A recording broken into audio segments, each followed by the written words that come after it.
안녕하세요. 김광현입니다. 저는 얼마 전 마강공업이라는 부품 제조 공장에 취업했습니다. 마강공업은 잘 알려진 회사도 아니고 수도권 회사도 아니지만 조건과 연봉이 좋아 취업을 결심하게 되었습니다. 부모님께서는 제가 마강시라는 낯선 도시로 가는 것을 썩 내켜하지 않으셨지만 몇 년 바짝 일해 돈을 모아 올라오겠다는 제 이야기에 어느 정도 수긍하셨는지 결국 제 결정에 찬성하셨습니다. 내정 승낙을 하고 며칠 후 저는 한 장의 기숙사 신청 안내서를 받았습니다. 마강공업은 마강시에서도 차로 40분은 나가야 하는 외곽에 위치해 있어서 직원들의 출퇴근 편의를 위해 부지 내에 자체적으로 무료로 기숙사를 운영하고 있다고 했습니다.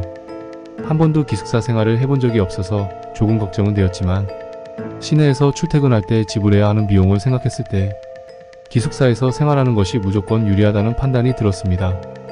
또 면접을 봤을 때 잠시 둘러봤던 부지 내의 환경과 비동 건물의 상태로 보아 기숙사도 그리 나쁘지 않겠다는 희망 섞인 판단을 했죠.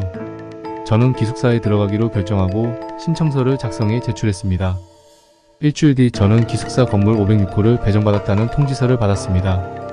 입실은 출근일 일주일 전부터 가능했고 저는 출근일 바로 전날은 바쁠 것이라는 생각에 5일 전쯤 미리 짐을 기숙사 주소로 붙였습니다.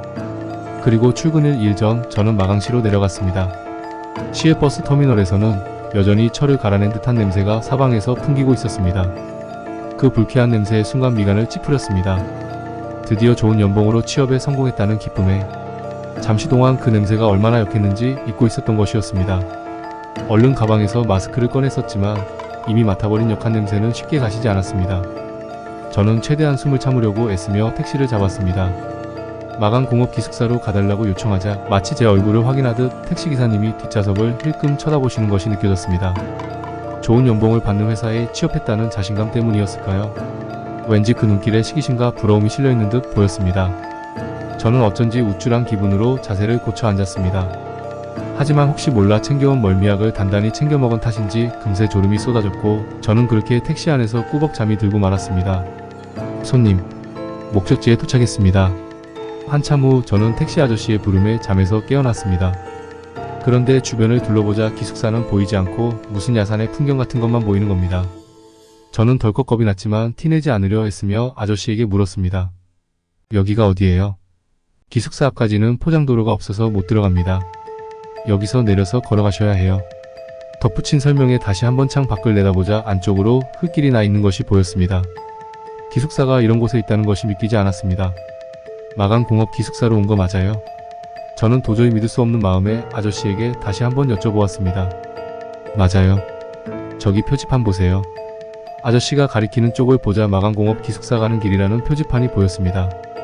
오랫동안 그 자리에 있었던 듯 녹이 슬고 잔뜩 더러워진 모습이었습니다. 마강공업 비동에서 보던 것과는 전혀 다른 모습의 불길한 기운이 엄습했습니다. 그리 나쁘지 않을 것이라고 예측했던 것과 달리 기숙사 환경이 상당히 나쁠 수도 있겠다는 예감이 들었기 때문입니다.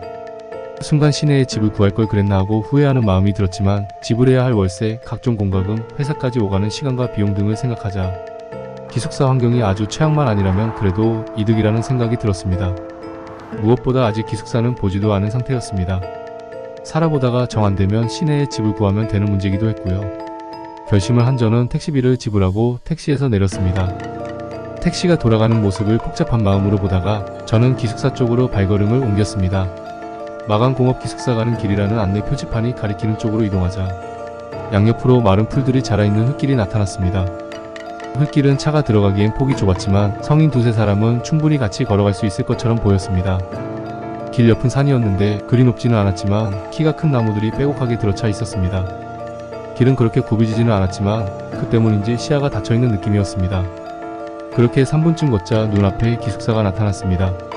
신축 건물처럼 깨끗하진 않았지만 외관 상태로 봤을 때 건물의 상태는 나쁘지 않았습니다. 최악의 상황을 생각하고 오던 제 눈에는 제법 괜찮게 보일 정도였습니다.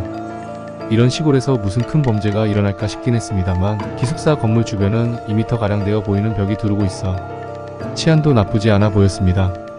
바로 보이는 정문에는 인터폰과 비밀번호를 누르는 키패드가 준비되어 있었습니다. 인터폰을 눌러 경비실을 호출하자 CCTV로 저를 확인한 관리자 분이 문을 열어주었습니다. 정문 안쪽은 회색의 타일을 깔아놓아 깔끔했고 벽 주변에는 키가 낮은 화초들이 심겨진 평범한 모습이었습니다. 저는 1층에서 신분 확인을 마치고 제 방의 열쇠를 받았는데 이곳에서는 도어락을 사용하지 않고 예전에 쓰던 열쇠를 아직 쓰고 있다고 관리자분은 말씀하셨습니다. 조금 피곤해 보이시네요. 저는 이야기를 듣다 무심코 말을 뱉었습니다.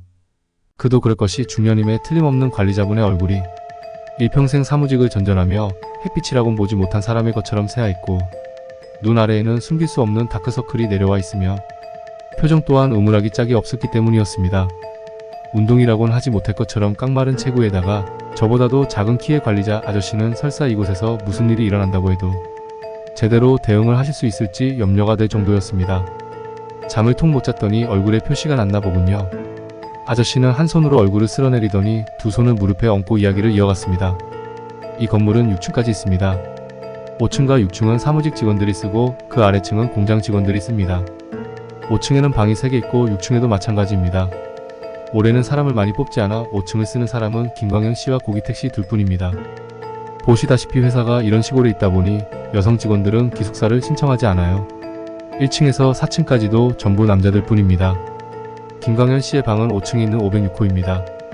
폭도 맨 끝에 있는 방이라 채광이 좋은 편이죠.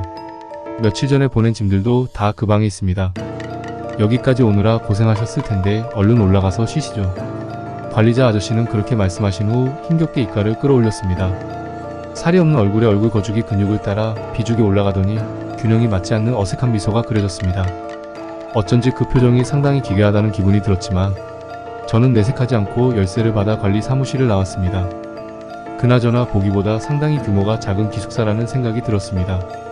밖에서 봤을 때는 상당히 커 보였는데 한 층에 방이 3개뿐이라면 이 건물에 사는 인원은 20명이 되지 않는다는 뜻이니까요. 그 외에도 여러가지 잡념이 들었지만 저는 일단 5층으로 향하는 엘리베이터에 몸을 실었습니다. 엘리베이터도 제법 연식이 있는지 버튼이나 외관에서 제법 세월의 흔적이 느껴졌습니다. 저는 6층까지 있는 버튼 중에 오라고 쓰여진 버튼을 눌렀습니다. 그러자 누른 버튼에 빨갛게 불이 들어오면서 문이 닫혔습니다. 고요한 엘리베이터에서도 저는 여전히 생각에 잠겨 있었습니다. 5층에 도착하기까지는 오랜 시간이 걸리지 않았습니다. 엘리베이터가 열리자 어두운 폭도가 저를 반겼습니다. 낮인데도 불구하고 상당히 어두운 모습에 저는 주위를 둘러보았습니다. 복도에는 커다란 창문이 다닥다닥 붙어 있었지만 뒤에 있는 산 때문인지 창문이 북향이라서인지 빛이 제대로 들어오지 않았습니다. 오가는 사람이 많지 않으니 당연히 어둡다고 해서 전등을 켜두지도 않은 모양이었습니다. 저는 한숨을 내쉬며 안쪽으로 발걸음을 옮겼습니다. 일직선으로 된 폭도는 한쪽에는 창이 나 있었고 반대쪽에 방이 있는 구조로 보였는데 가장 처음으로 지난 방에는 503호라는 명패가 붙어 있었습니다. 그 다음 방에는 505라는 명패가, 그리고 마지막 방에는 506이라는 명패가 붙어 있었죠. 순간 왜 501, 502, 503호가 아닐까 하는 의문이 들었습니다. 1, 2, 3. 순서대로 번호를 붙이는 게 일반적이니까요. 동시에 504호가 빠졌다는 사실도 신경이 쓰였습니다. 사가 죽을 사자와 동음이어라는 사실 때문일까요? 하지만 그렇다기엔 이 건물에는 4층도 버젓이 존재했습니다. 저는 뭔가 이상하다는 생각을 하며 506호의 문을 열렸습니다. 도어락이 아니라 열쇠를 꽂아 여는 형태라 열쇠를 가지고 다녀야 한다는 사실이 마음에 걸렸지만 이것도 다 무료라서 그런 거라 생각하니 어느 정도 납득이 되었습니다. 문을 열고 안으로 들어간 저는 조금 놀라고 말았습니다. 오래 사람이 살지 않았던 탓인지 공기가 조금 답답한 느낌이 들긴 했지만 복도보다 확실히 채광이 좋은데다 방의 크기도 상당히 컸습니다. 현관 옆에는 간단하게 음식을 해먹을 수 있는 주방이 있었고 그 안쪽에는 화장실로 보이는 문이 보였습니다. 조금 좁긴 했지만 거실로 사용해도 될 법한 공간이 있고 그곳에 제가 보낸 짐들이 한가득 쌓여 있었습니다. 그 너머에는 미닫이 형식으로 된 문이 있어서 그걸 밀고 들어가자 침실이 나왔습니다. 침실에는 유행과는 거리가 있어 보이는 고동색 책상, 의자, 침대, 옷장이 기역자 구조로 배치되어 있었습니다. 침대 아래에도 서랍 형태의 손잡이가 보이는 걸로 봐서는 저곳에도 무언가 수납할 수 있게 되어 있는 모양이었습니다. 대학생 때 친구들이 살던 원룸보다도 훨씬 좋아 보이는 공간이었습니다. 이런 공간을 관리비도 내지 않고 무료로 이용할 수 있도록 해준다니 저는 기숙사를 선택한 것이 역시 잘한 선택이라는 생각이 들었습니다. 저는 가져온 가방을 방 한구석에 던져놓고 환기를 위해 얼른 창문을 열었습니다. 그리고는 곧 그 선택을 후회하며 창문을 닫고 말았습니다. 지독한 철 냄새가 코를 찔렀기 때문이었습니다. 처음 택시에서 내렸을 때도 이 정도는 아니었는데 당황한 저는 숨을 참으며 거실로 나와 문을 닫고 크게 숨을 들이마셨습니다. 여전히 방 안의 공기는 텁텁하기 그지없었습니다. 미미하게 철 냄새가 떠돌긴 했지만 침실 창문을 열었을 때처럼 지독하진 않았습니다. 저는 다시 침실 문을 바라보았습니다. 방금 맡은 지독한 냄새를 떠올리자 다시 문을 열어볼 엄두가 나지 않았습니다. 저쪽 방향에 공장이라도 있는 걸까요? 저는 철 냄새가 그렇게 지독할 수 있다는 것을 처음 알았습니다. 이 방에서 받았던 좋은 인상이 한순간에 지워질 만큼 지독한 냄새였습니다.